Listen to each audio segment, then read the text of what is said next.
Kearney.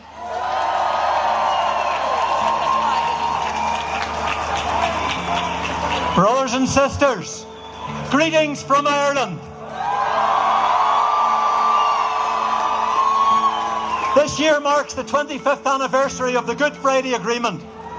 Our peace settlement in Ireland has created a new future for later generations.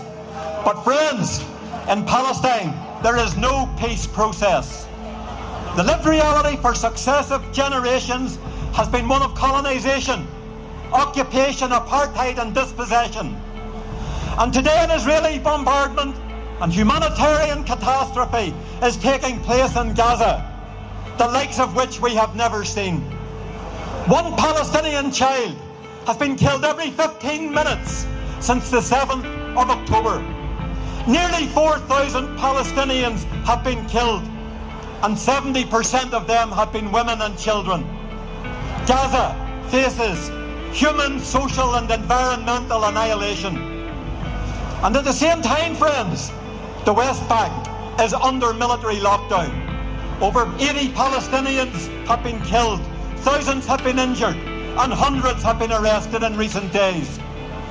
War crimes are being executed with impunity against children, women, hospitals, schools and churches, behind the pretext that Israel has a right to defend itself.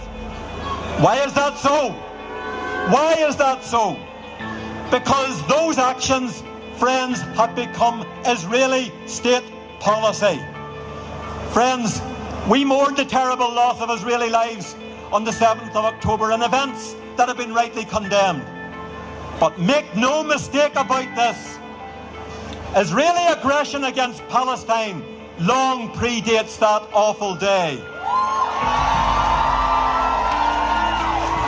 This current onslaught, bombardment and premeditated collective punishment of Palestinians is the inevitable culmination of a government mindset which views Palestinian people as animals, which dehumanises and demonises them as a non-people, which asserts that they must either leave their remaining homes or accept total domination or be killed.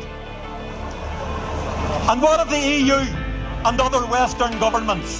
Their silence has been deafening, matched only by their failure to unambiguously condemn Israeli violations of international law, war crimes and acts of genocide. Friends, this is a defining moment in our history. To stand with the oppressed and dispossessed of Palestine or not. To assert the primacy on full implementation of international law or spectate while world leaders rip up the UN Charter. Gaza must not become a graveyard for international law. And friends, we here in London today, we know what side we are on. We stand on the side of humanity, decency, universal democracy and international law. All Palestinian and Israeli citizens have a right to live in peace and security. So we are unequivocal. This war must end. This war must end. And in the midst of the escalating carnage in Gaza and the West Bank, there is only one correct political and humanitarian position.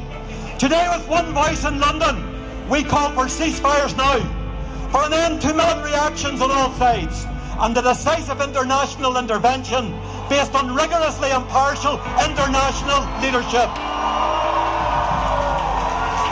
And to our Palestinian brothers and sisters, from Gaza City to Khan Yunis, from Jenin to Hebron, from Ramallah to East Jerusalem, we are with you. You are not alone. In our millions and in our billions, we are all Palestinians now. Free Palestine!